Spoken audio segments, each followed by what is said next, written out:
What is happening to you guys? And welcome to another episode of the Finn's Tailgate. I am your host, El Capitan, and tonight on the tailgate party that never seems to stop, we celebrate a Dolphins victory. So I know everybody's probably already heard by now, but the Dolphins won, and it was a friggin' right on the skin of our ass too. Right down to the wire, they were gonna kick it for the win, and Coach iced the kicker. And where everyone died laughing about it. Even the kicker himself had to laugh at the fact that he got fucking iced and hit the cross or freaking hit the pole on the side there. Bing, doinked it and doinked their way into a win. Skylar Thompson is now beloved and heralded all across the fan base, making people now question whether or not Teddy Bridgewater even needs to be on this football team. I got articles from the Miami Herald and Sun Sentinel with people's notes on the game, everything, about it. We'll get into questions from you guys about the game. It was dope. I sat out back with the old man, and me and my dad fucking hung out and watched it, and it was good. It was good to watch some football again, finally. And it's too bad about Trill Williams, though. That sucks. He's been really putting it on at camp, and man, no one ever wants to see anybody go, down with an injury, especially an ACL tear like that. So that's not good.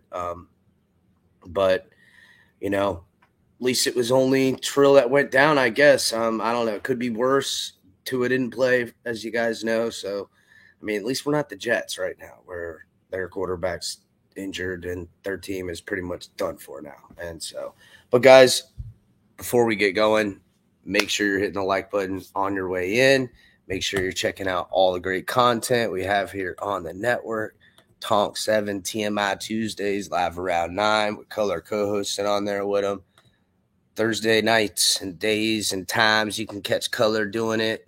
Make sure to keep the notification bell on. Saturday late night Exhale with Ali. He had special guests Gordito and Iceman on last night. The boys killed it. Show was great. Make sure to go back and check it out if you haven't. And then, guys, you got me, El Capitan, trying to keep it on anytime, every time, all the time, for your time. So, guys, make sure you're hitting the like button, everything like that. Cash App, Venmo, help support the show at the Finn's Tailgate. Link in the description for Fanatics. Make sure you guys are getting all your great gear from Fanatics in the link in the description. Or grab some of our gear.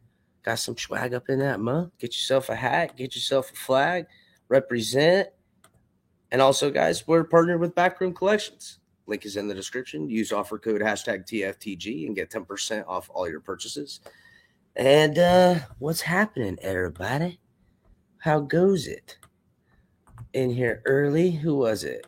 I think it was Marino's Goat. What's up, Marino's Goat? In here first, boy. Airtime. DDG, what's good? California, CT, Carla, what's up?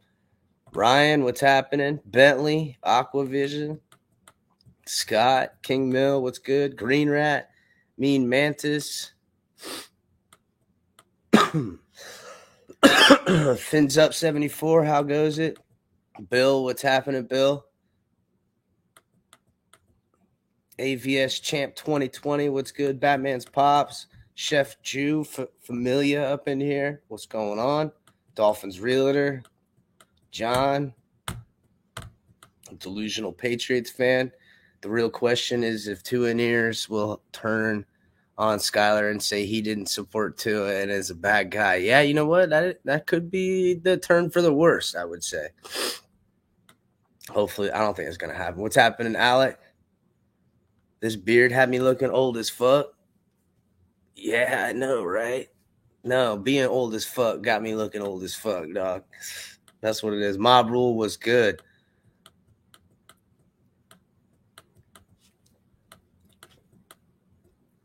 Who else up in here? Shout out to all the members and the mods. Guys, make sure to get your membership. Sign up. Get yourself some cool shit. Ali, what's going on? Jamie, Nikolai, AB, what's up, everybody? Hit the like button. GB Zach GB23. Let's get some shoeies. No way. Yeah, let's get some shoeies, bro. Fucking right, dude. Damn, we should get some shoeies on. You right. We did win. Fuck. You know what? I'm gonna have to fucking get like a designated shoe. EM Baller, what's good, homie? We're gonna have to figure that out. You right. You right. So what's going on, everybody? Toby, what's happening? Chilling over there on Facebook. What's good? I didn't even think about it, Zach. You fucking right, dude. We need the shoeies. I know. Where's the squid? Colin in this area where I'm at. I mean, he's probably like an hour away, but I'm gonna have to slide through and see that kid. We'll have to holler at Squid Games. So what's up, Chad? So yeah, guys, we won. It was a hard fought victory. I want to say Skyler was 20 of 28, like little over 200 yards and a touchdown. He had a nice run up the middle on a broke down play. So I think he did really good. Let's not jump the ship just yet and, sign off Teddy Bridgewater. Teddy Bridgewater's still a decent quarterback. And we got to also remember, like, this is how I look at it, is I personally probably would go with Skyler just because I like to roll the dice like that. But can't roll the dice twice because Tua with injury history, and we still have question marks about him.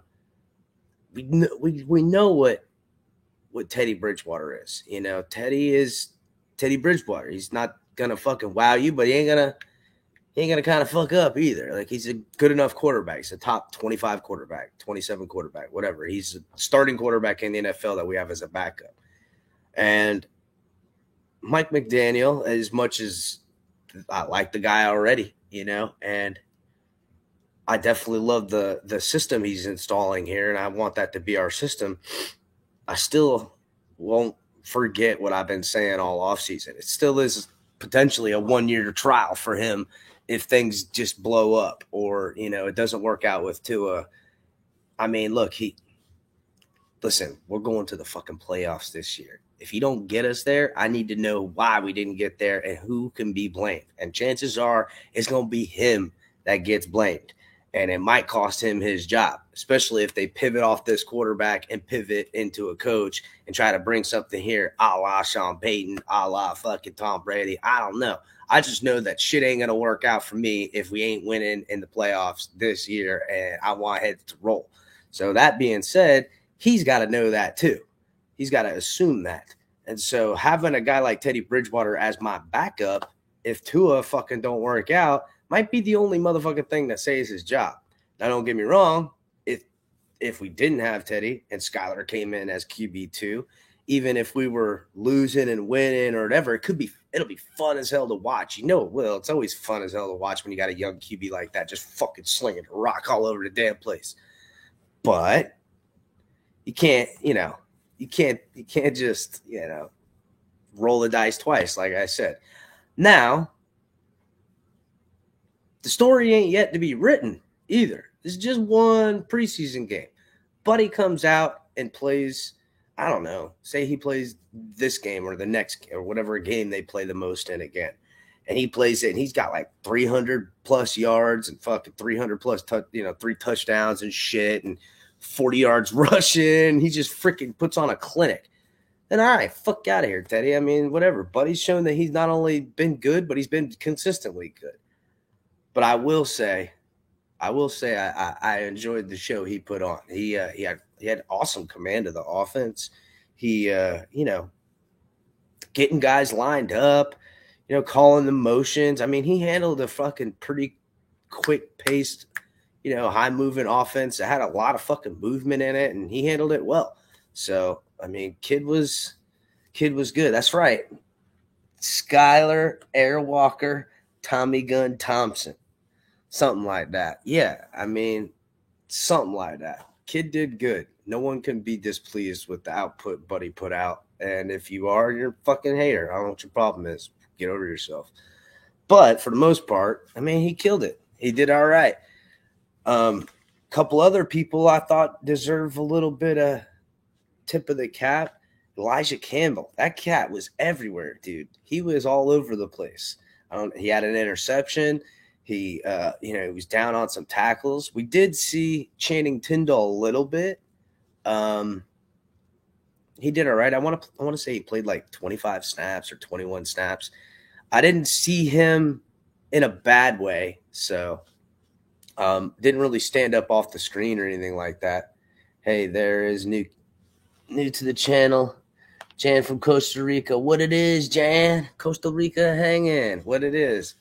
Welcome to the channel, homie. Make sure to hit the like button. Get in with all the cats. So, yeah, also, I'm just thinking about a bunch of shit. Anyhow, another dude I noticed a lot of, Cameron Good. Dude, that guy was all over the place last night. There was one play where the running back broke out. I want to say the play came back. Actually, it was the play where it was in the fourth quarter where the running back hit just the outside hole on the right and bounced it, just took it all the way for like a 30-yard gain that ended up coming back. But freaking Cameron Good up off the D line, cutting through traffic, takes the outside corner, and running next to him is a cornerback. I don't know who it was, but he's running faster than the cornerback to the sideline to make the fucking tackle. I was like, holy shit, dude, he's fast. I couldn't believe how fast Cameron Good is. He did pretty good. I actually got a little thing. I want to say he was like the fifth rated quarter player. Yeah, he had a 79, had a 79.0 PFF grade. So he was the fifth rated. Then number 4 was Ben Still, who was playing on the D line. I seen his ass a couple times. He had an 80.0 PFF grade. And then Duke Riley was all flying all over the place. And I seen him bitching up a couple people too out there, telling them they were in the wrong spot. So he was out there playing, center field, leader on the defense. Probably Duke Riley might be that guy that ends up with a captain on his chest this year. I don't know why I feel that way, but. And then number 2 was Channing Tindall, who had an 86.9 rating, but number 1 was Elijah Campbell with a 90.2 PFF rating. Dude was straight all over the field, man. And that's kind of the stuff I look at in preseason games. You want to kind of see the guys that you'll see in season potentially. If someone goes down or someone needs some rest. I mean, I think up until yesterday, we all assumed that we were going to see Trill Williams on some of these plays out here, and that sucks that he went down. But I feel decent enough that Elijah Campbell's on this football team. So, yeah, he looked really good, Jan. He was killing it out there. I think he's number 22, so keep your eye on him this preseason, guys. All right, so speaking of Trill Williams, I'm going to read this article, and then it says Dolphins exploring secondary options after Trill Williams' season-ending injury. So Miami Gardens, the tears Trill Williams shed while laying on the Raymond James Stadium field Saturday night as his knee was being examined indicated that the young cornerback's second season with the Miami Dolphins was over. Fucking sucks, dude. I feel for a buddy trying to make it in this league, and fucking young dude hurts his knee. League sources confirmed Sunday that Williams tore his anterior his anterior carotid ligament in his left knee. Head coach Mike McDaniel acknowledged the injury was serious, but stopped short of saying Williams was heading to injury reserve because of the medical experts hadn't weighed in yet.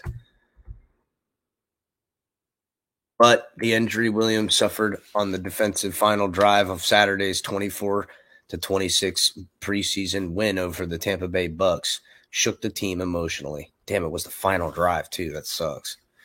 And will without a doubt create challenges for the Dolphins secondary because Williams is one of the unit's top reserves.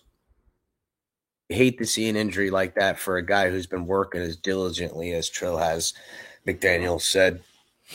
He was an example of a player early on that I could tell in a healthy way wasn't totally happy with where he was at in terms of depth, and was an example of a player handling that the right way and transferring that energy to the point where he was making plays daily on the ball. He has proven time and time again that things of the nature won't keep him back from the long haul. McDaniel continued. The challenge is to make that injury happen for a good reason and come back stronger and better. But it's something that hurts the hearts of the whole team. Williams is a former Syracuse standout who made it onto the Dolphins 53-man roster last season as an undrafted rookie, likely faces a 9 to 12 month rehab process. The player, once placed on IR, he'll have an opportunity to do inside work at the Dolphins facility, and he will receive half of, but not all of, his $825,000 salary. So at least he gets fucking some of his coin, but that sucks that he doesn't. I don't think, don't get me wrong, $400,000 is a lot of money to lose and get fucking injured. That sucks, especially when you're only getting $800,000 and this kid's a fucking football player, so you got what you got to do. But at least he's going to be put on IR, and he's going to get some of his bread, and he's going to be with their doctors and taken care of and stuff like that. And again, like Mike McDaniel said, make this stronger. Have it make you, not break you, and all the more reason why you're going to come back and make this team wish we had you this year by showing out next year. Without great tests, you won't have a testimony. Trill Williams tweeted on Sunday, without big battles, you won't see big victories. So, yeah, I seen that. I think I retweeted that. His injuries means the Dolphins cornerback unit, which was already struggling to find depth from a standpoint, has been watered down even more, especially during the preseason, considering Xavier Howard and Byron Jones, who was recovering from a leg procedure he had done this spring, aren't expected to play a single snap in the final 2 preseason games. That leaves Nick Needham, a third-year veteran, Noah Igbinoghene, a 2020 first-round pick who has struggled in the first 2 NFL seasons. And during the first 3 weeks of training camp, yeah, dude, he just continued to struggle. I'm going to hold it right there and take this drink because I got to wash the taste of Noah Igbinoghene out of my mouth because he has just fucking embarrassed us. I mean, this kid, what the fuck, Noah? I mean, gosh, I'm trying not to swear as much, but he's pissing me off, bro. Like, damn, kid, can't you get your freaking find the football? Why is it like when you turn around to look back at the line of scrimmage that you just completely lose the guy behind you? Like, it's just gone now. Like, I don't get it, bro. I mean, I'm not a fucking pro corner, but I wasn't drafted in the first round to play corner either. What the hell's going on? I mean, look, I want to know how the hell we messed that up that bad. And I know all the other draft picks we could have drafted, everything like that, but I don't even want to think about who we should have got. I just want to be real quick. How does this kid get drafted in the first round as a corner? And by what I could see, has no capacity to play corner on the boundary. Just none. Like, he can't keep with his man. He can't freaking turn around. He has it's like he gets lost. Like, how'd this happen? It's weird, dude. And I like Chris Grier, so I don't know what the hell's going on. I mean, okay, take a corner, fine. Even reach on one. But why did we pick him? Like, would he have even gotten picked up ever? Like, this kid can't play fucking football. I mean, he can't play football. I don't know what's going on. I've been rooting for him too. I hope listen, turn it completely around and make me put my foot in my mouth. Fine. Just fucking do something, bro. Damn. All right. And journeymen like Keon Crossan, Elijah Campbell, D'Angelo Ross, Tino Ellis, Kader Kahu, and Elijah Hamilton to play in the final 2 preseason games. And those games will be an audition to fill the final 3 or to 4 spots in the depth chart behind Howard, Jones, and Needham. Depth at the position has become so concerning. Mike McDaniel acknowledged that Chris Grier and the team are actively exploring options in free agency and possibly the trade market. Veteran cornerbacks like Xavier Rhodes, a 3-time Pro Bowler from South Florida native,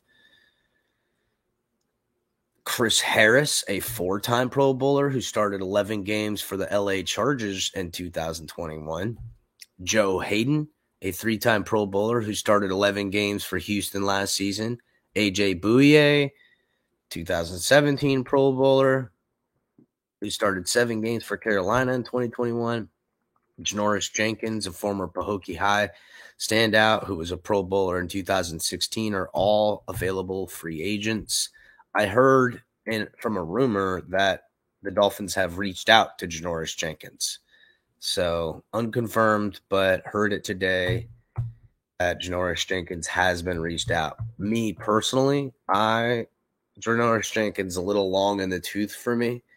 I would rather get, and I have the list right here, but I would rather get Kevin King from, he used to play for the Chargers and stuff like that. Kevin King's only 27. He's all right. He's not that bad. He's still young enough to play. Trey Waynes is still available too. He's okay. I'm not a big Trey Waynes fan. He got smoked a couple of good times. If I had my pick, I would go with either Kevin King or Vernon Hargreaves. Both those guys are both 27. I want a younger dude. Give me a guy that's a little younger, or give me Joe Hayden. Yeah, that's it. Those are the three. Josh Norman's still out there too, but he's fucking 34 years old. Richard Sherman's still available too, but he's 34 years old as well.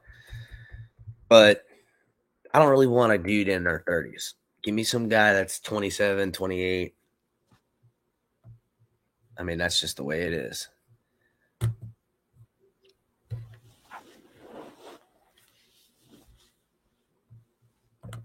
Joe asked Cap, but who do we get that will transition into our defense? I mean, we're looking for a boundary corner. You know what I'm saying? We're not necessarily looking for a guy to get, be super involved in the defense other than covering the fucking wide receiver out there.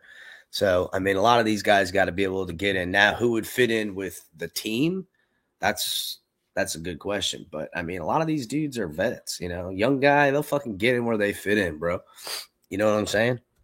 Like, why would you not going to try to – yeah, you want a guy who could play man, baller, but that's kind of why I want a younger Cap. So a lot of these older dudes, you're not going to want them playing man all day.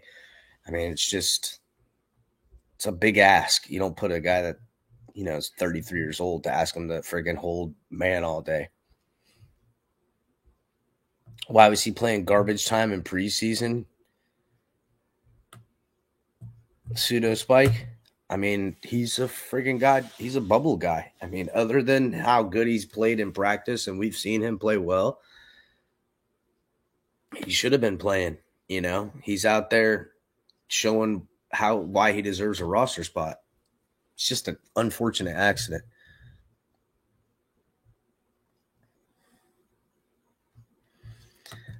I mean, yeah, I know what you're saying. There is some good backups, but I mean, we're talking about all young and unproven guys. So let me go over that list again. Let's see. There it is.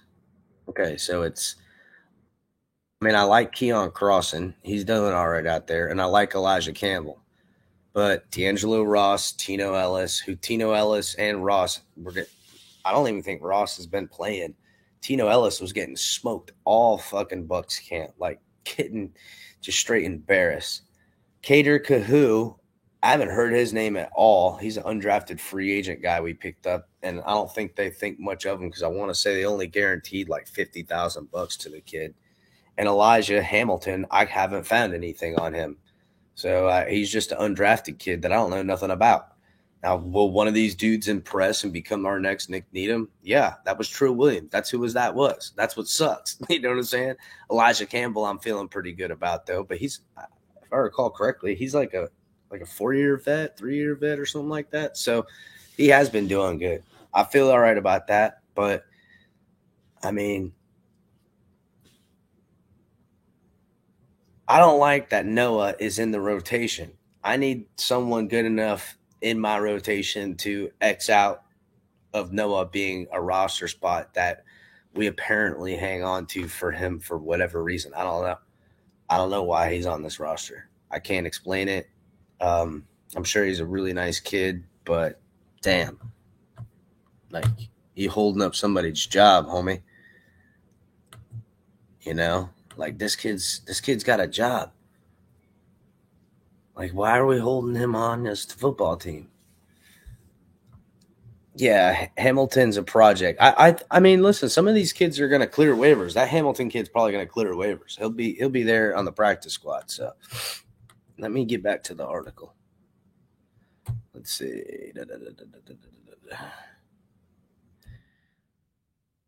This would seem to be a perfect timing for a veteran who wants to skip training day and to join a team. McDaniel's main concern is about stressing the healthy cornerbacks during practices by running them too much, which would create injuries. We're evaluating a couple guys, and we will be in discussions how to handle some of these injuries, McDaniel said. 2 safeties in camp, Eric Rowe and Quincy Wilson, have experience at playing cornerback.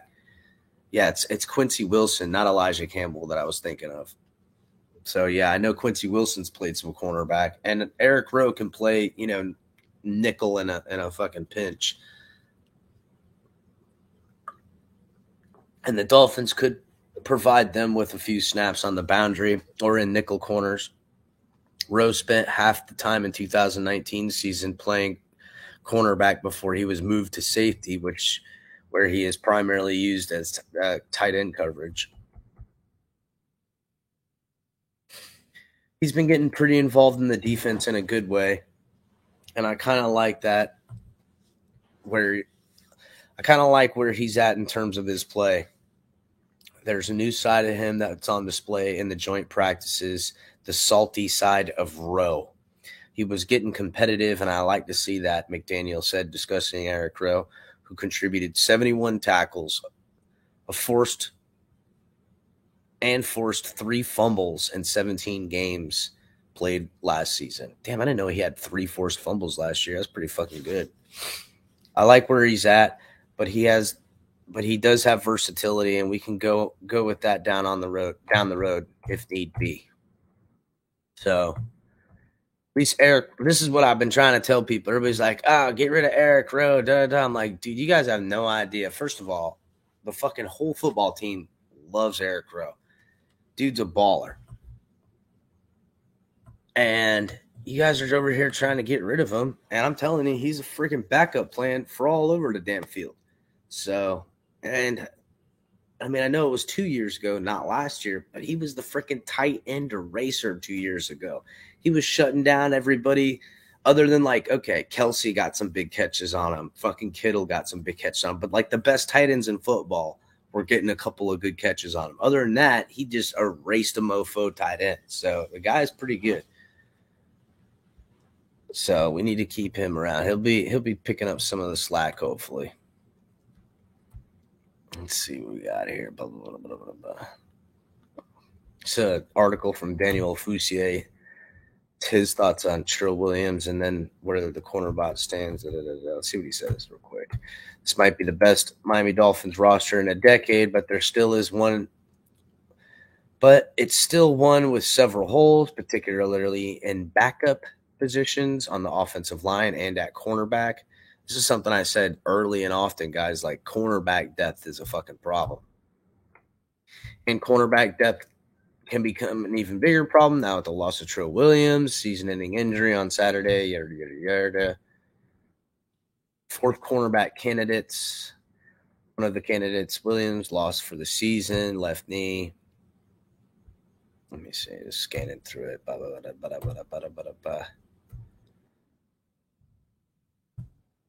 Nope, not going to do it. Backup offensive tackle. Okay, so Terron Armstead has never played a full season in a career. That began back in 2013. And his backups, Larnell Coleman, Greg Little, Keon Smith, have not distinguished themselves throughout camp. Dude, Larnell Coleman was getting fucking roasted last night. I don't know who that big giant white dude is on the fucking Tampa Bay Bucks, but he was making Larnell Coleman look like his bitch, dude.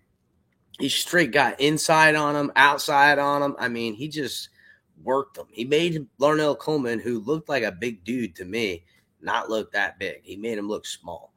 So Coleman played 42 of Miami's 45 offensive snaps. He allowed a sack and did nothing remarkable in the run game.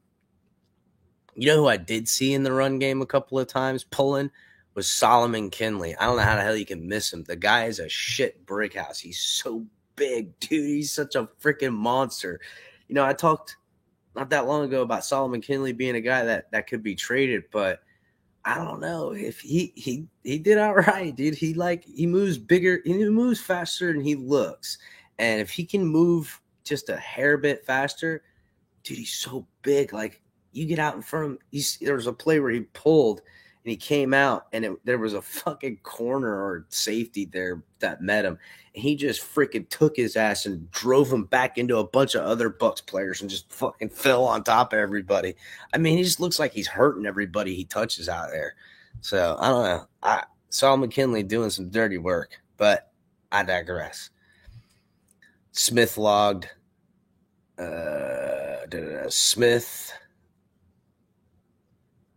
Keon Smith logged 34 snaps primarily at right tackle. He also permitted a sack.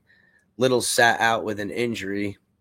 That's day to day, but he had some flashes in practice, according to Mike McDaniel. Dolphins determined that their sixth best offensive lineman is an interior offensive lineman. If the Dolphins determine that their best offensive lineman, sixth offensive lineman, is interior, Robert Jones, Michael Dieter, Solomon Kinley, would the Dolphins be inclined to insert that player in the lineup and have one of their two former left tackles, Eichenberg or Austin Jackson, move to left to fill in for Armstead? That's what I would think that they would do.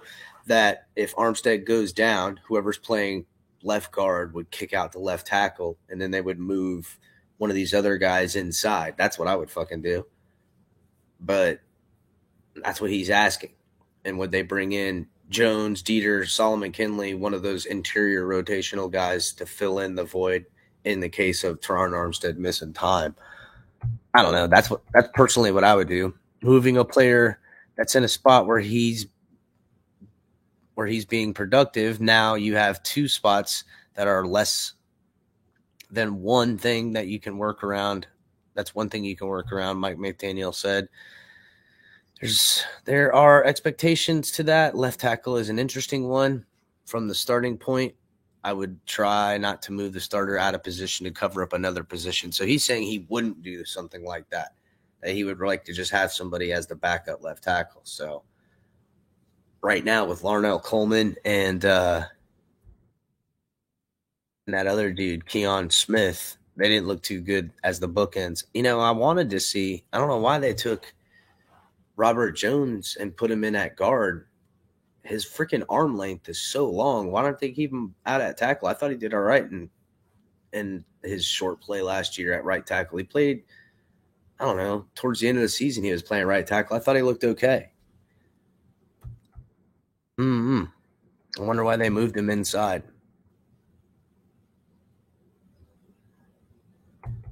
He also says number 5 and 6 wide receiver jobs. There's likely room for 2 more wide receivers behind Hill, Waddle, Cedric Wilson, and Eric Ikuzama.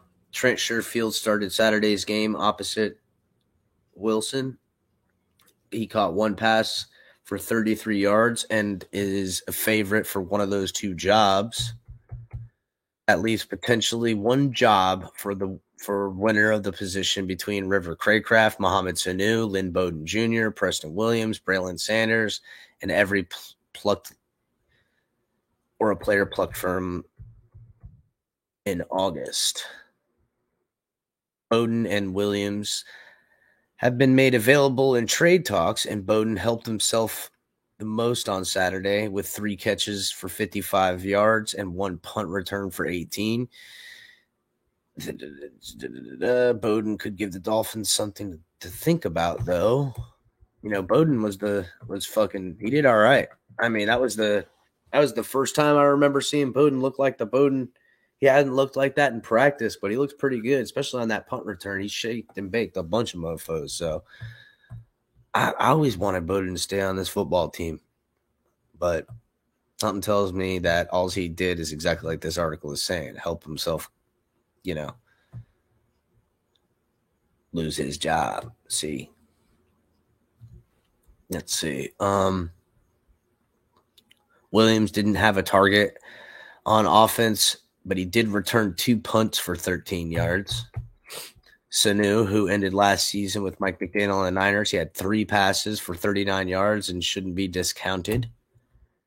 So guys looked all right. You know who else looked pretty good last night was freaking Myles Gaskin. He reminded everybody that, oh, shit, that's Myles Gaskin out there. I remember now. It was telling that Sony Michel and Salvon Ahmed both had touches on Saturday before 2021 starter Myles Gaskin, who had the best night of all 3 of the 3 with 4 carries and 27 yards. Michel lost 2 yards on his 2 carries, and Salvon Ahmed gained nothing in his 2 carries, which sounds like Salvon Ahmed, and that sucks that fucking Michel went back 2 yards.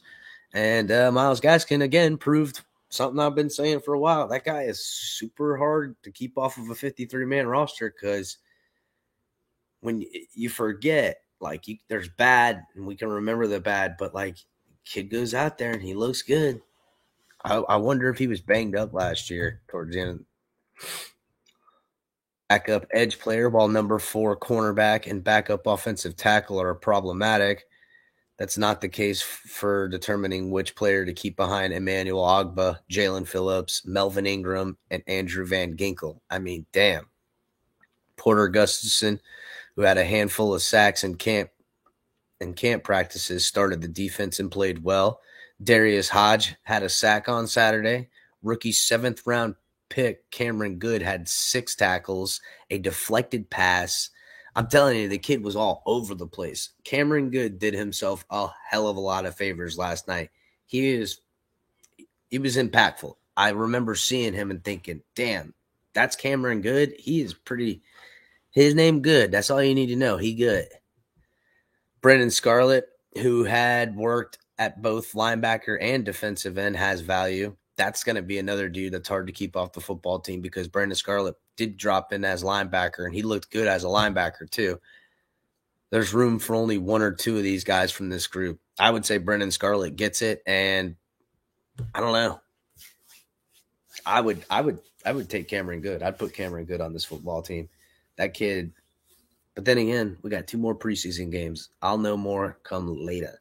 So at this moment, I would say give me Brendan Scarlett and Cameron Good out of that roster lineup right now. And if I only could pick one running back from those 3 that they were talking about earlier, I would say give me Myles Gaskin. Peace out, Sony Michel. I never was like, oh, not Sony Michel. No, Myles Gaskin, he's terrible. I'm like, yeah, well, I don't know. I think Myles Gaskin's all right. So fuck out of here. This and that. This is from the press conference. I'm not going to read that because I'm going to watch it instead. We're going to watch Mike McDaniel's press conference from today. I don't know if you guys have seen it, but I hadn't watched it because I've been busy. Hey, before you do, El Cap, I just wanted to pop in and make a quick comment about Cameron Good, man. God, what a man. See how fast that kid is, dude? And he's considered the lesser of the 2 linebackers we drafted. I know, bro. He was so quick, though. I've been kind of wanting to point him as a dark horse, but I haven't really said it in out loud, man. I'm sitting there watching with my dad and my uncle and grandma too. So like we're all sitting here. My dad, my uncle, and my grandma are all sitting there watching the football game. And I'm like, damn, dude, you see that guy right there? I'm like, that's our 7th-round draft pick rookie. And then the next play, it's a bounce to the outside by them, and Cameron Good takes the wide angle and starts taking off running, and he outruns our fucking corner. He was so fast. I was like, oh my God, dude, that's an outside linebacker running that fast, bro. Yeah, holy shit. Some of the highlight film we watched when we first drafted him that night, he was tracking down the quarterback in the flat. Yeah, dude, no, he's good. He was busting through the O-line like it wasn't even there. Bro, he looked exactly how his fucking tape looked. Yeah, and then last night, a guy that he in college, he fucking padded all his stats. He always did, and I didn't understand how he went all the way to the 7th round like this. Yeah, and then last night, put all of those attributes aside. Last night, he deflects a pass at the line of scrimmage. He deflects a pass. He got 6 tackles, and they didn't even count him on the freaking 30-yard sprint he did. I want to say, Color, that after that 30-yard sprint, he chased the dude down and made the tackle, and then the next play, he deflected the pass. Like, that motherfucker tore that whole series up. Yep, and one thing I didn't realize until last night was just how tall he stands on the field, man. No, that dude he's got to be like 20 foot tall, man. 7th-round draft pick. Probably the best 7th-round draft picking class I've ever seen the Dolphins do between the quarterback and Cameron Good. Yeah, you could start a franchise with Skylar and Cameron Good, man. I mean, bro. Holy shit. Like, it's crazy. Guys, anyway, make sure you're hitting the like button, everybody. Yeah, dude. Cameron Good. He good and good for you, too. See? Make sure you guys are hitting the like button for a brother. Let me see. Get this stupid ass video up here. Ugh. All right, let's watch this press conference.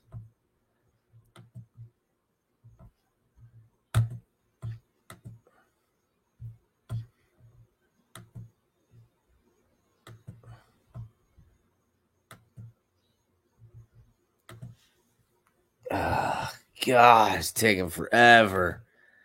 And this guy Clutch, man, he just went a little too far, bro. Nobody owns this chat, dude. Yeah, nobody owns the chat real quick. I'm thinking, damn, he came in here and owned the chat.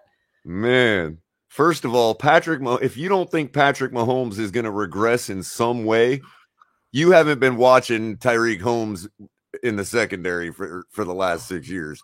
Wait a minute, noodle arm prone. And I'm not saying Patrick Mahomes ain't going to do Patrick Mahomes things. I'm just saying if you don't think that there's going to be some kind of regression having lost Tyreek, now maybe Tyreek's not going to be top 5 with a quarterback like Tua throwing to him. You might have a point there. But top 15, and to say that his skill level is top 15, no, his skill level is top 2. Listen, I don't let people build up. I don't let people build up Tua by tearing people down around him. I'm not going to let this happen either. You know what I'm saying? I'm not going to sit here and say that Tyreek is going to go from one of the greatest every year going to the Pro Bowl wide receivers to now all of a sudden he's just going to be terrible. I don't think so. I'm not going to let you tear down Tyreek either, bro. If Tyreek's numbers do regress, it's not going to be because of Tua per se. It's going to be because the targets are being shared more because we got a guy like Waddle to kick y'all's ass too. So go ahead and think you own this chat, but you didn't own nothing, bro. You ain't even got me started yet. I haven't even begun to fight, bro. MVS. What the fuck is MVS? What the hell's on M? I think he meant MVP. Yeah, how'd you do that MVP. Though? The fucking P ain't even close to the M on the keyboard or S. Probably, but that still has nothing to do whether he's going to see a drop in numbers because Tyreek Hill ain't there. See, that's what you're trying to do. You're trying to superimpose 2 different arguments, but it don't work with color commentary, and everybody that follows me knows that. I don't even know. I'm lost. I'm just going to watch this fucking video. Oh, Vern. Baba Booey. Nice. Fuffa-fooey.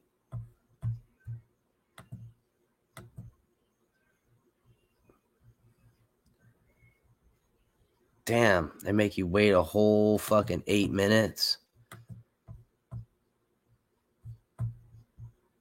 Wait a minute. What's going on here? Some of this shit in the dark or something?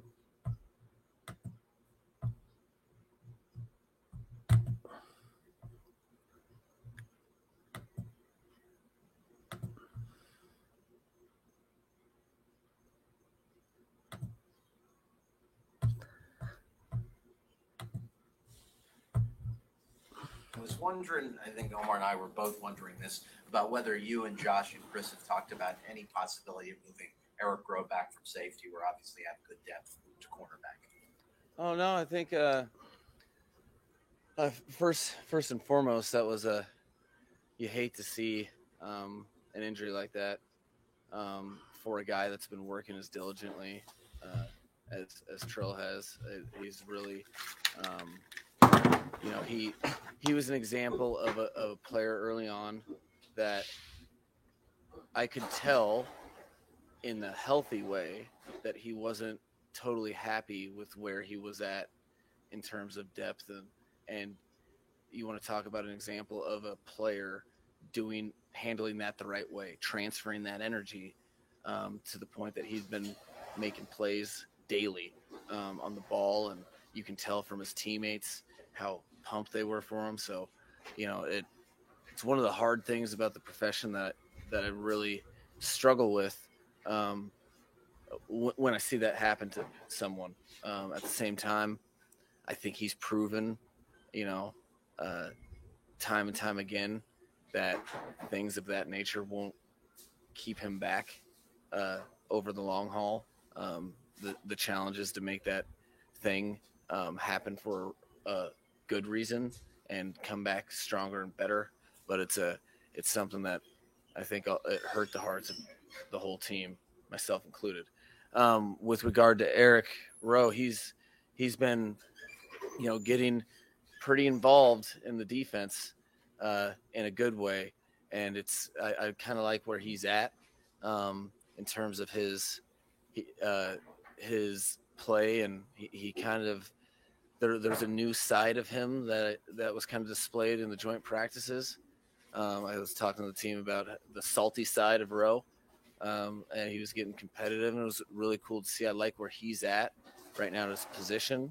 I do think he does have versatility that you could go down that road if need be, but right now we're just evaluating a couple guys, and then we'll as Chris and his department always does for the cornerback position,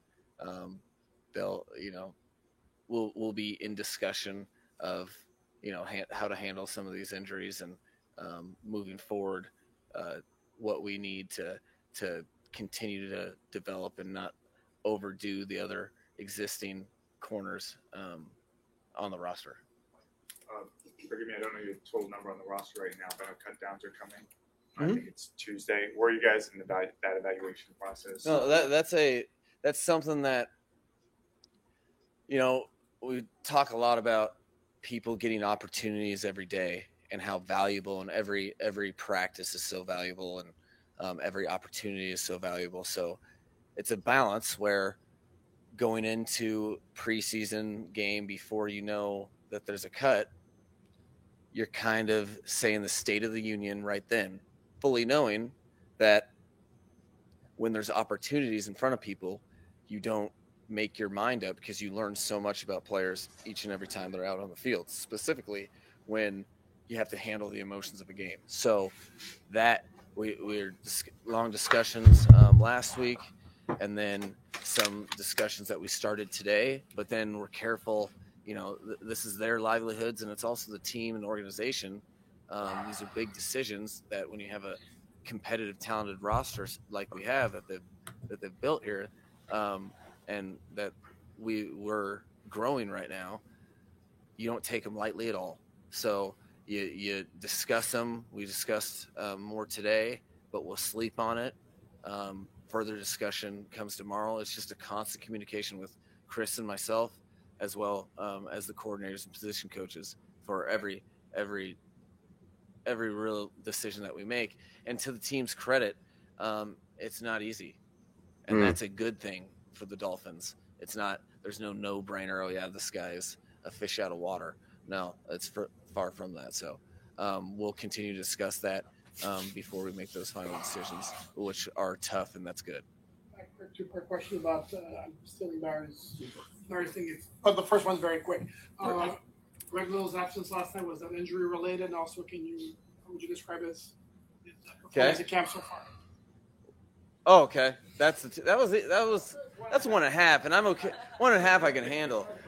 No, that the reason we didn't totally know that he wasn't going to play. He's been day to day, and so you're trying to position him to be ready to play in the game, but then at the last second, when it comes time for the game, you have to decide, is this a fair representation for the player? Because you don't want to put them out there and then after the game be like, well, he was playing through an injury in the preseason right now. That just confuses you more. So he'd been really doing well, flashing some stuff, gaining some confidence that he should have, and he deserves, and we didn't want to compromise that confidence by putting him out there before he's ready. So he's really day to day, and we'll continue that evaluation so that we can get the right Greg Little out there on the field. I want to stay on the offensive line, and we've been a lot of excitement about Rob Hunt, Austin Jackson, from yourself, Chris Greer. The guys themselves have been very excited about their work in this system. Now that you have, I think, 13 snaps of game tape, what's kind of your take on what they put on tape last night? It was really cool because of how they have developed, where it's the first opportunity. These guys we talk about deliberate practice a punch. And, you know, I was talking to the team today about it, that the idea of deliberate practice is so that in the games, there's no, it's just virtually another practice that you're putting yourself in game situations all the time. And so there was really, out of those 13 snaps, probably for all 3 of those guys, there would have been like 10 pluses. And then the 3 minuses were all things that they have executed against our defense in practice, whether it's combinations or pass pro sets, that maybe were a little off. So it was awesome for those young dudes to get that feeling, for us to say, hey, why is this different? Okay, it shouldn't be. You should have all the confidence. It should feel the same as practice for you, and that's the goal. That the spectacle that is a game isn't anything but doing our craft that we do every day. So it got us a chance to revisit kind of the primary pillars of philosophy of how we go about our business. I think they felt it, but they didn't lose confidence. It was like, oh yeah, and we're at a good spot with them because of that. You said at halftime yesterday, I think it was halftime, you talked about how you weren't necessarily nervous because football is what you're good at. So I guess now that you've had a night to process last night's game, your first chance at being a head coach, how are you feeling about your performance and just about that moment for you in general? Good question. Yeah, I think it was I more wanna know that this. I'm not good at anything else. It was less of like, yeah, I'm good. No, but it is where I am comfortable. I think you guys can feel that. And, you know, I'm not going to hide from it at all. There's a lot of things, and I'm not going to necessarily have this whole dialogue about how terrible I am. But there's a lot of things that I'm like, yeah, that's not what I hope it to be. Which it was ironic. I knew that going into it. I'm like, yeah, this is not. It's an odd thing to be excited for something, but also know, hey, yeah, I'm about to not put my best foot forward or my final product forward. So just like the players, there's a lot of things. And I think that's important as a coach, to identify and be transparent with that with your players. Like, hey, yeah, this wasn't good enough. This shortchanged you in one way, shape, or form. So to say that I'm excited because it's over, because I wanted to identify exactly where that I just wanted to get to that point as fast as possible. And hey, okay, well, did this, now I can get better at this, and I can manage this better. I can communicate this better. This decision could be better. All of those things. So yeah, it's what I expected, and I expected to get a C on the math test. And I got the C, and so I'm like, yeah, cool. Now I can work towards getting a B and an A someday, if you guys allow it. I know some offensive line coaches talk about playing the 5 best guys who may have injuries. I was curious your feeling on that issue with regard to tackle. So if Teron, God forbid, if he misses any games this year, would you think, and I don't know how much you'll want to talk about this for competitive reasons, I just want to throw it out there. Would you be of the mindset to potentially either move Austin or Liam from positions where they've played since May and have developed real good consistency to left tackle if need be? Or do you believe it's best to leave them where they are if they're thriving at those spots and play a natural left tackle if Teron needs to do something? So there's a starting point to that, but I think absolutes are a dangerous place, because if you just live in that, then what about the exception that flourishes? But from a starting point, it kind of has to do with the combination of your combinations of players, because if the starting point for me is that moving a player that's in a spot where he's being productive, now you just have 2 spots that are less than what you know, as opposed to just having one thing that you can work around. But there are exceptions to that. Left tackle is an interesting one, because you can, you know, with the edge rushers in this league, you can go from sack fumble to completion explosive with like there's just so much space. So that I would say from a standpoint, I would try not to move a starter to out of their position to cover up another position. But that I wouldn't say would be an absolute, because you just have to think through, know the pros and cons, and kind of address it the best you can. And I guarantee there'll be a situation where I will go back on that statement at some point in time, because I don't believe in just being like, all right, oh, this is my philosophy, brain shut off. You know what I mean? To ask you about Teddy. I didn't see him practice on Thursday, and he doesn't play in the game. Was any of that injury related, or just he's a veteran and we really wanted to see Skylar for 2 days? Yeah, he had a little back tightness to a degree on the practice day, but it wasn't anything major. We saw it as an opportunity to get Skylar some reps in practice, and then Skylar's ability to handle those reps, all important reps with the twos. And we kind of just got thinking, you know what? Here's an opportunity to do something that you don't generally get, which is, I think I've talked about it before, but I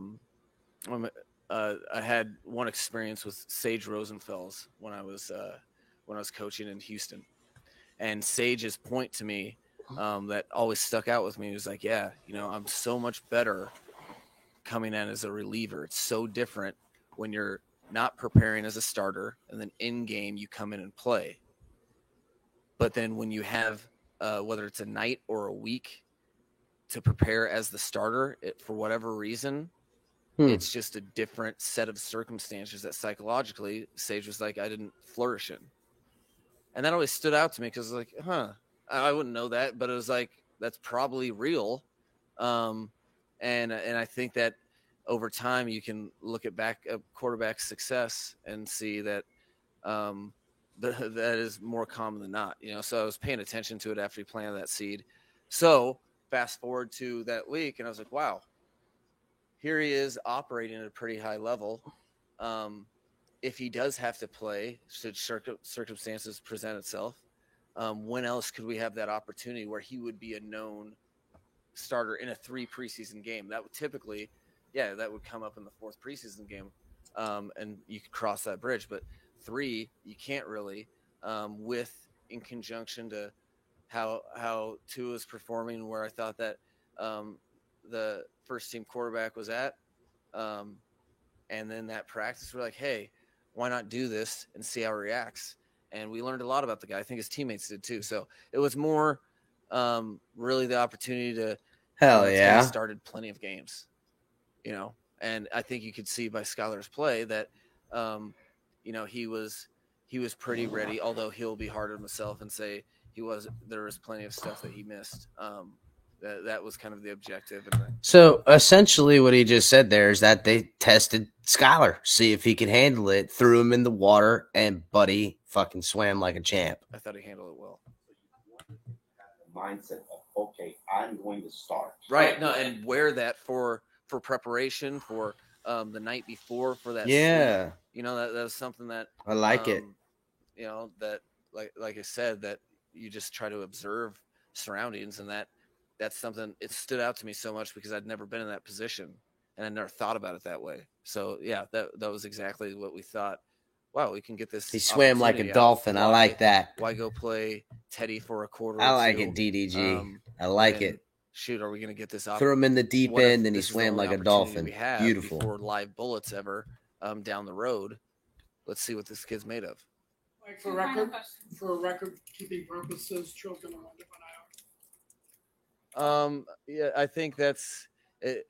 I wouldn't go as far to say that, just because you're careful not to get ahead of yourself with all the medical opinions that are currently in that process right now. But it seems it does seem severe, and I wouldn't be completely surprised if that was the case. But I wouldn't be willing to stamp that. That'd be kind of inappropriate and a little jumping the gun. different topic. On the touchdown pass between Noah and Brandon Jones in the first quarter, was that an MA, a couple of MAs, miscommunication, physical error? No, it was really, I kind of put it on myself. There's Spoken like a real coach. It's something that the players obviously were teaching them, but at the same time, there's been a tremendous amount of focus on a lot of different football things, and I don't think that they had really gotten enough reps. Oh my God! Really in that situation. So to didn't get enough reps. You know, it's something that if it happens again, I would be more critical on. But you know, all I talked to Noah during the game is that he can, you know, let it loose, play what he sees, and don't be as conservative. And those are type of things that I'm more worried about them it happening again in this process than on game day. It was definitely a learning moment. Coach, I think it was back in OTAs you talked about kind of calibrating your aggressiveness on offense to reflect a good defense that you have here. I was curious, when you have a guy like Jason Sanders who's making 4 field goals, 2 from 50 plus down the middle, how does that kind of change the way you see the game or see the field from an offensive aggressive standpoint? No, it's a great question because it's direct. There's that area of the field where, you know, it's third down and you're between the 25 and the 30. And do you want to be aggressive or not? Do you want to put yourself in a situation where maybe you could get an explosive and you feel a little more willing to do that if the worst case scenario, which I think happened to us twice, the worst case scenario happens, you get sacked. Okay, so that it expands, that you get in that area where you might take yourself out of points. Well, now you have a little deeper area where you can be a little more aggressive, because if you do have the worst case scenario happen, he can get your back, which is what he did last night, which is why it was a team win and something to build upon.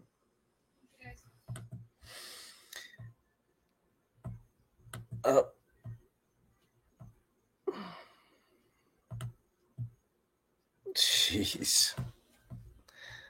Friggin' I mean, he totally saved Noah's ass there. Oh, I didn't get enough reps. If it happens again, then I'll be mad. He even spoke to him. I know he's trying to be the cool coach, you know, be your friend coach and stuff like that. And I respect that about the guy. But, I mean, look, Noah took a wide angle in the end zone and left the middle of the field open for that touchdown. It was his man, because if it wasn't his man, why did he get the tackle so much? He should have, you know, got there a little earlier, got his hands up, deflected the pass. He's just, I mean, damn, dude, the kid is just struggling. It's not good. But whatever. I mean, it is what it is. Hopefully he'll either figure it out or we'll figure him out and get his ass out of here, because I can't take it no more. Guys, make sure you're hitting the like button. Subscribing to the channel if you're new. If you're watching on Facebook, Twitch, Twitter, come over to YouTube. Hit the like button. Subscribe over here. Get in on the conversation. Make sure everybody's checking out all the great content we have here on the network. Starting every Tuesday with Talk 7 TMI Tuesdays, live around 9. Color doing some co-hosting on there. You guys can catch Color again on Thursdays, either late night, during the day. Make sure to have the notification bell on. And then Saturdays, guys, you got Late Night Exhale at 10. He had on El Gordito and Iceman last night. It was a great show. Make sure to go back and watch it, everybody. And then every other night of the week, you got me, El Capitan, sometimes in the day, sometimes at night, sometimes underneath your bed. Watch out. I can see you from outside your window. The Fins Tailgate, Cash App, Venmo, help support the show, guys. Also, Fanatics link is in the description. If you guys are getting some gear, buy it from Fanatics. Get your shit from Fanatics gear. Help a brother out. Also, you got some of our gear. Hook it up. Get yourself a tank, a hat, a flag. Be cool. A beanie. It's going to get cold again, I promise. And then also, guys, we are partners with Backroom Collections. Use offer code #TFTG. hit the link, buy some cool ass shit that's signed by players, and get 10% off with hashtag TFTG. All right. So I did have some more articles here. I know, right, Jan? Inside the closet. Watch out. Underneath your bed. Outside your window. So, man. Let's see. So, guys, there is some talk about Janoris Jenkins being reached out by the Dolphins in discussions because of Trill Williams. Again, I still like the idea of bringing in Hargraves or Kevin King. You know, they're both younger dudes. There is other guys available. Xavier Rhodes, Chris Harris is still out there. Joe Hayden. I wouldn't mind bringing Joe Hayden in. I always liked him. Richard Sherman's still out there. So it's too bad about Trill Williams, though. I mean, he's only 22, so hopefully the kid will bounce back. And next year he'll be 23, and he'll get his shot to come and play on the Dolphins and show out. So let's see. We do have – I'm stupid. My dog just showed up here all excited like he ain't seen me all day. All right. We're going to read this stock report. Who's rising and who's falling after the preseason opener from Daniel Ofuse. Dolphins held out 14 projected week 1 starters for the team's preseason opener win against Tampa Bay on Saturday night. With so many stars and backups not playing, it gave the reserves and players on the bubble an opportunity for extended action in the first 3 preseason games. Here is who and what is rising and falling after the team's first preseason game. Rising, obviously, Skylar Thompson. The Dolphins' 7th-round draft pick got the start in the NFL debut and played the entire football game. He's the only rookie to play all 4 quarters. Building off his impressive training camp, Tyler completed 20 of 28 passes for 218 yards, and his first NFL career touchdown is a 22-yard pass to a wide-open Lynn Bowden Jr., which I'm going to be pulling up all the film for all this, guys, and we can take a look at it. And I got a Tua interview, and I've got Baldy's breakdowns on some of it, so we'll get into some of that here after this article. After Thompson's debut, head coach Mike McDaniel said he sometimes forgets that Thompson's 25 years old and a rookie, and it's easy to understand why. Thompson, a 6-year player of Kansas State, showed poise in the pocket, and the moment rarely felt too big for the big man. Teddy Bridgewater is seemingly entrenched as Tua's backup, but Dolphins made sure to use one of their 4 picks on Thompson for a reason. The more Thompson shows, the more question rises whether the Dolphins should keep a spot for him on the 53-man roster. And then he says it's Reed Sinnett all over again. Second guy that comes on the stock up edition is Lynn Bowden Jr.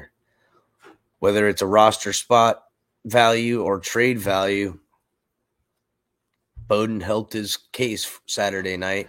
Bowden logged just 8 snaps on offense, but made the most of his snaps. He beat cornerback Zion McCullen on a double move to bring in a 22-yard touchdown catch, and then finished with 3 catches on 4 targets for a team-high 55 yards. He was also used as a return specialist and had an 18-yard punt return. It's been a quiet start at camp for Bowden, a talented player who failed to stay on the field because of injuries. Sports Illustrated reporter on August 8th said that the Dolphins have held a trade talks about Bowden and Preston Williams.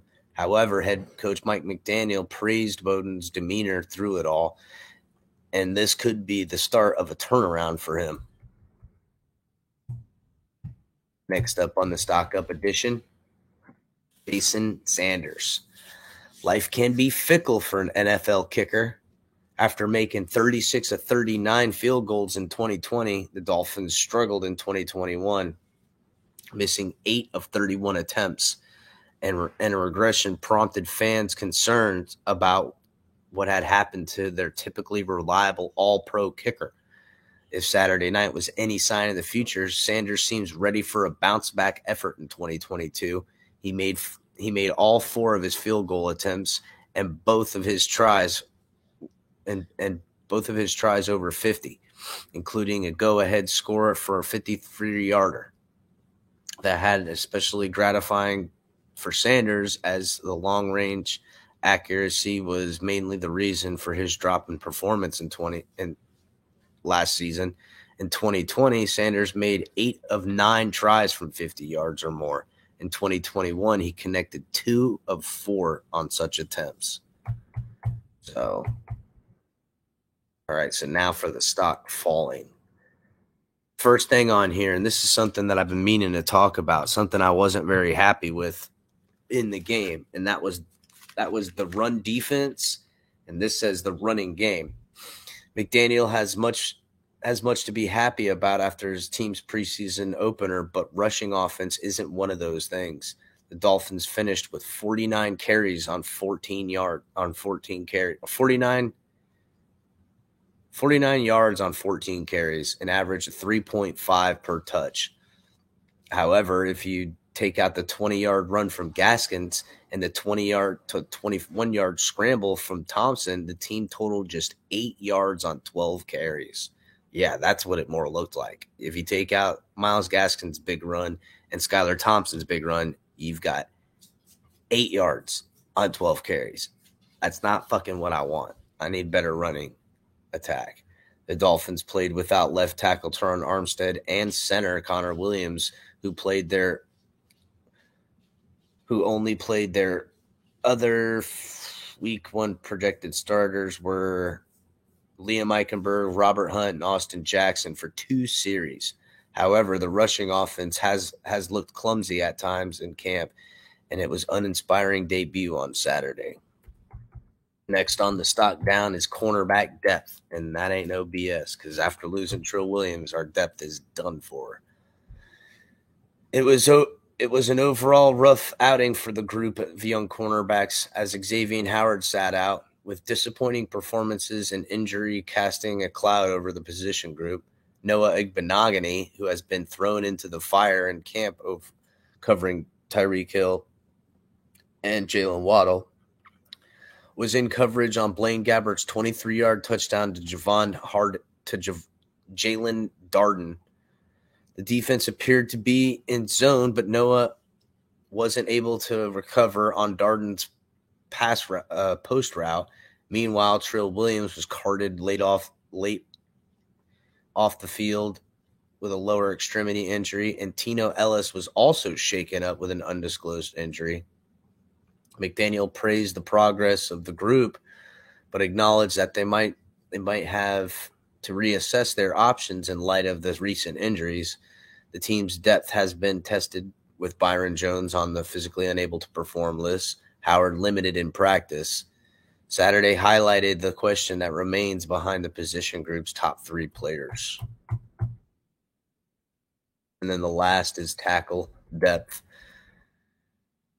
With Tarn sitting out and Jackson only on the field for 2 series, coaches had gotten a long look at players competing in the reserve tackles, but Greg Little was ruled out before kickoff, and Larnell Coleman and Keon Smith failed to distinguish themselves. Both gave up a sack and were part of an offensive line that didn't have much movement in the run game. Teron Armstead is the top left tackle, and the team is hoping that Jackson can look like the player they hoped he would be when they picked him in the first round. An injury to either would be a blow to the offensive line still working to gain its footing. So tell me something I don't know. So that's, all more reasons why the Dolphins need to figure out who's doing what around here, because we finna need to spend some of that money and get some players in here if that's what needs to happen. So let's go ahead and let me go ahead and try to pull up some of this game tape for you guys that I had. And all these videos are on the channel, so I'll go ahead and pull it up, though. Oops. There we go.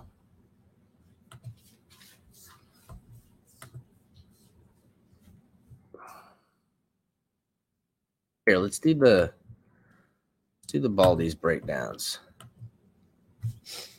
So he broke down a couple of these plays. I want to say it was like 4 of them, where he broke down why it was so effective and what we can expect to see from Mike McDaniel's offense, which is pretty dope. Let me go ahead and pull this up. You guys can go back and watch this later on your own if you want to, but I wanted to show you guys this.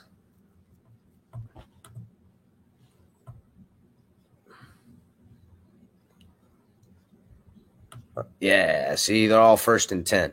So he'll point out, as you can see, that's Mike Gesicki lined up in the tight end role at the bottom of your screen. He ends up coming back off the line, in which case the wide receiver's got to move up the line. So it's a little bit of pre-snap motion here in this offset eye. And I think that's Trent Sherfield down at the bottom. And I want to say that's Preston Williams up there in the slot.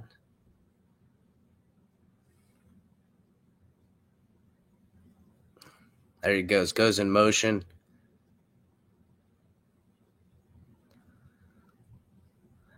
First of all, shout out to Mike Gesicki, who I seen in the blocking game a lot. And he did not look ugly. I mean, okay, some of it looked a little ugly, but he definitely has done way better in blocking than I've ever seen him do. So I remember a lot of us were thinking he was, I don't know, disinterested, but he definitely did some good work.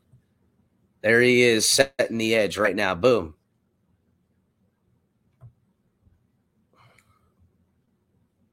Here, I'm going to back that up.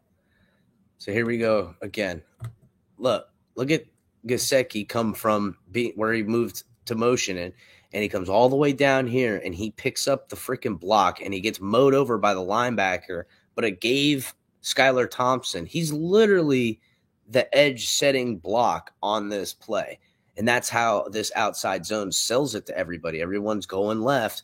And then the guys that stayed home that did their job right, Gesicki's in the way long enough for Skylar Thompson to make this nice play to Trent Sherfield. So check it out. Look. Becomes boom. Right there. Look, see? Set, clean picture. Here comes Cedric Wilson. Boom. There goes Cedric Wilson right there on his break. Going to put it right to him. Right? Remember Dallas Cowboys, Cedric Wilson, 6 touchdowns last year. Dude, how big is Cedric Wilson, too? Holy cow, the guy is monster. He's open over the middle for 15. All right, All right, so here we go again. Motion to the top. Similar right here. Play action right here. Motion. Pre-snap motion. Watch what the play action does. Bam. All right, now, look at what you get right here. I mean, you get a wide open Trent Sherfield right here. Wide open. All right, now, Bucks blow the cover. Nice play, too. Second level play all day. God, I love that play. Look at what you get right here. I'm going to back I mean, you get pre-snap motion. Watch what the play action. I'm guessing that's Cethan Carter that comes down on the block on number 27 right here to seal the edge.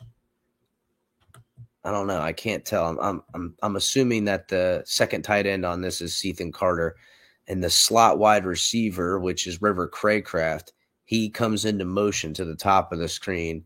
Cethan Carter playing the fullback or the tight end in this position comes back across the play to pick up the nickel corner to set the edge so he can throw. Very similar right here. Play action right here. Motion.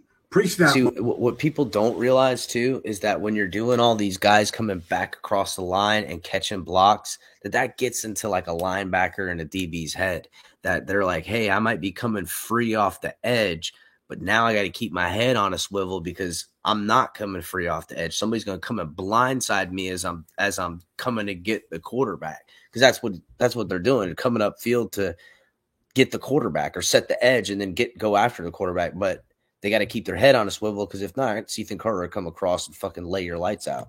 Motion.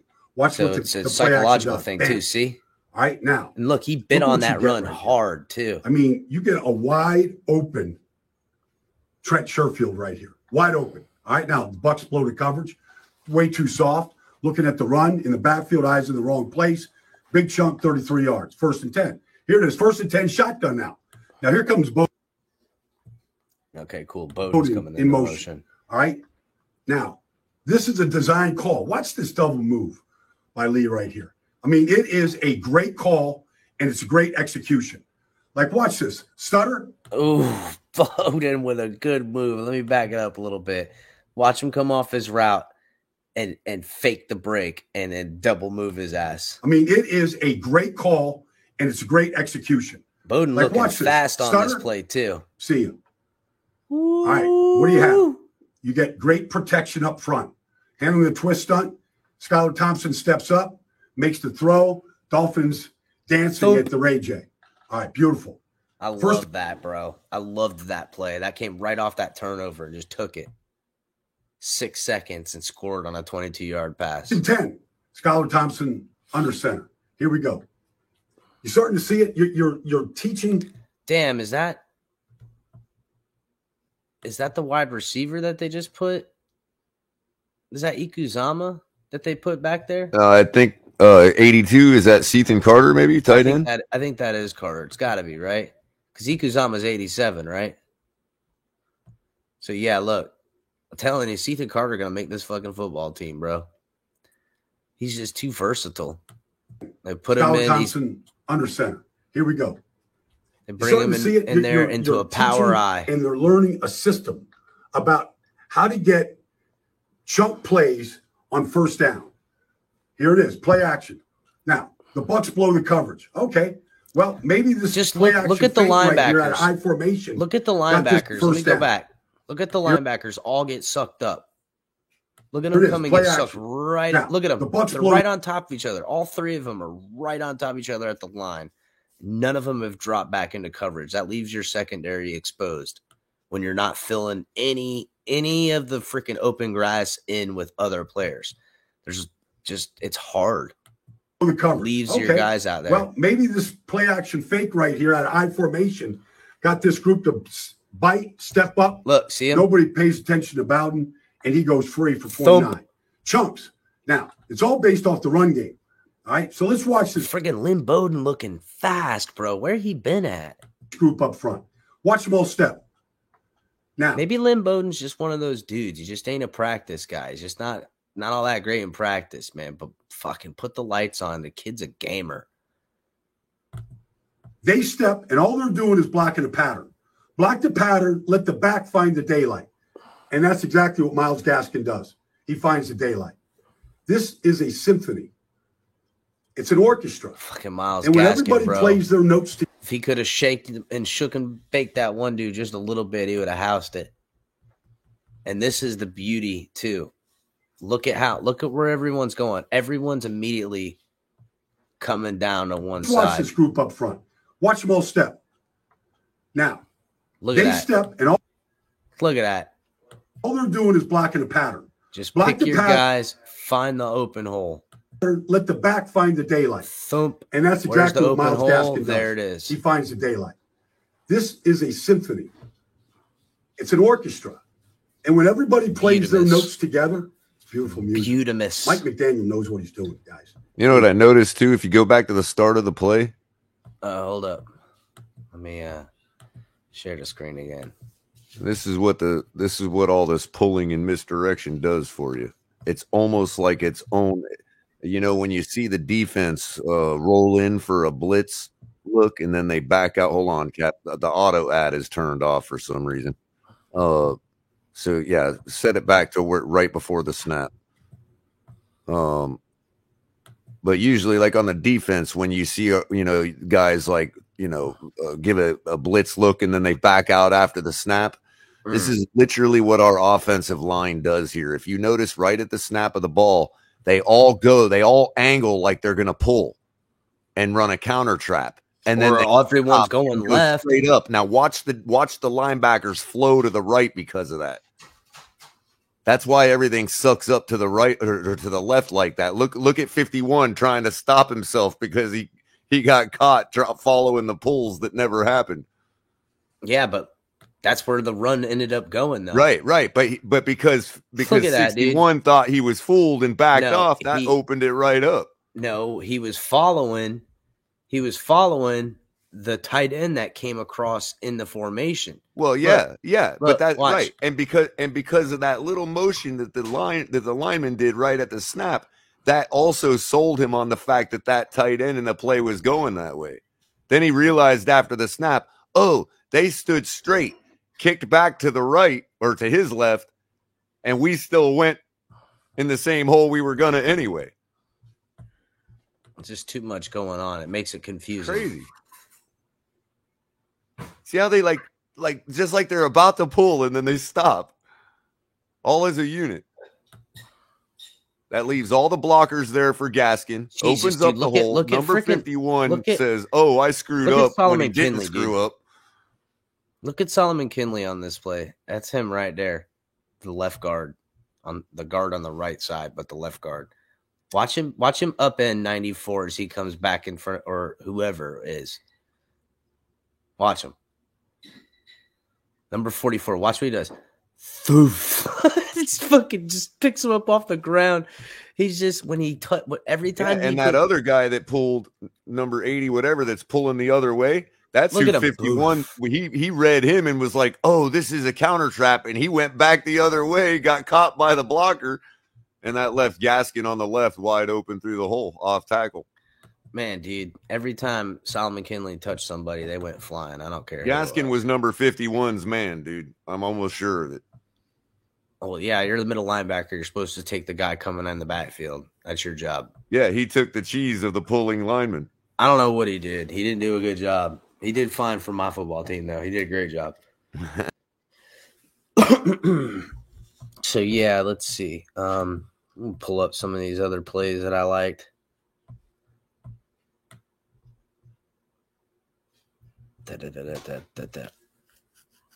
Let's see. Oh, Sam McGuavin still in the preseason, showing out, bro. Making it hard as hell to get rid of this man because he knows how to pad some stats in a preseason. He'll get 1 million sacks. He got, 5 or 6 sacks in one game last year. We're all like, ooh, Sam McGuavin, bubble guy. Then he's like, yeah, I'm going to go ahead and for the next 2 series, I'm just going to ruin everybody's football game right now. And he did the same thing again, picking up a scoop and score right here. Here he goes.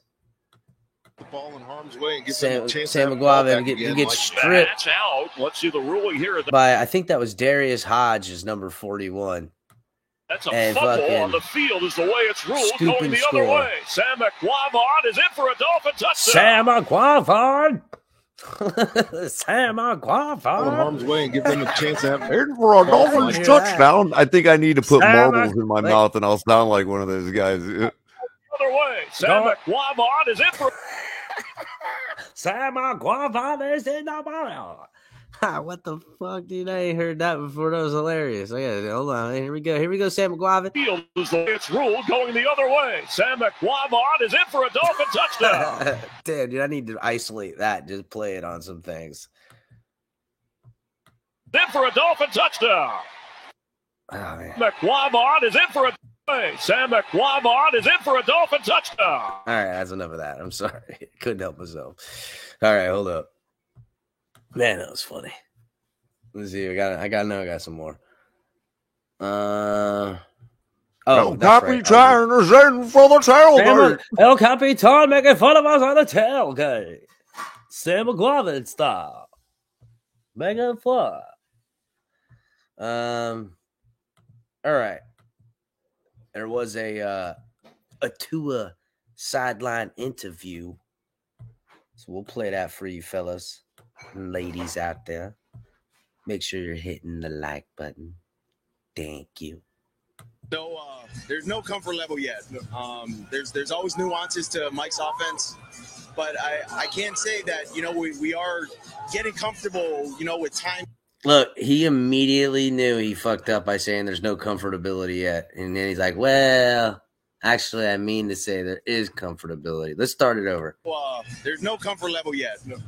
There's always nuances to Mike's offense, but I can say that, you know, we are getting comfortable, you know, with timing, route distribution with guys, you know, on the field.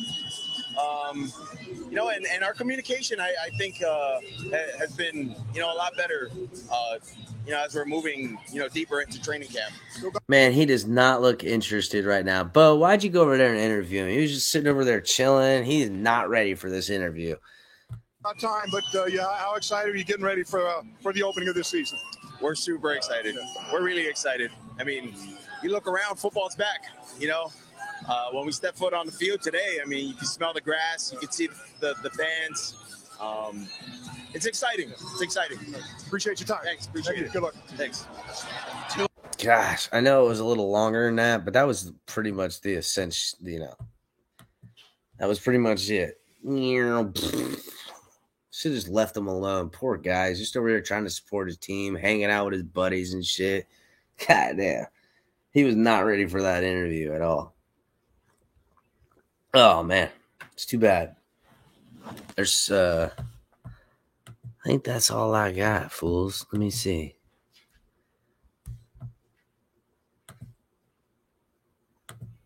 Yeah. Yeah, I'm probably gonna. I think we got practice tomorrow, right, Color? I don't know. Pretty sure they got practice tomorrow.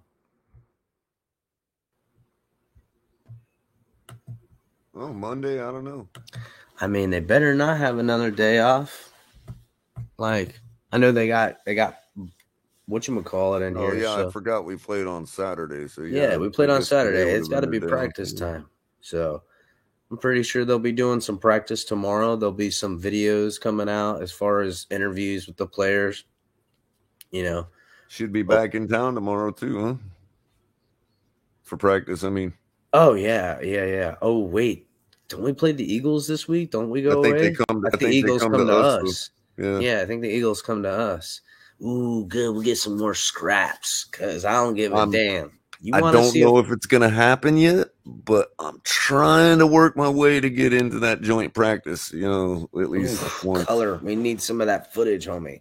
Trying, but I don't know if it'll happen. I did get offered an opportunity to get some tickets, so I'll see if that's still trying to work to see if that offer's available.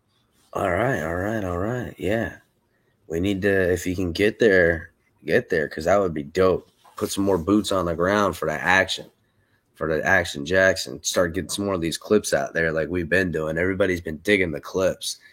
So, but yeah, man, I was just going to run a short show tonight, guys. So make sure you guys are hitting the like button. I'm going to open up one tomorrow, probably maybe during the day. And, you know, maybe I'll open up one around noon or so tomorrow like I did, you know, last week. Try to squeeze in a couple of daytime episodes. Maybe I'll open up a panel. We'll get everybody to come on and we can chat about everything.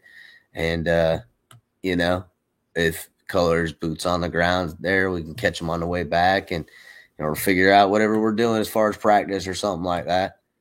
So, guys, make sure you're hitting the like button, subscribing if you're new, and we'll see you guys tomorrow. Fins up.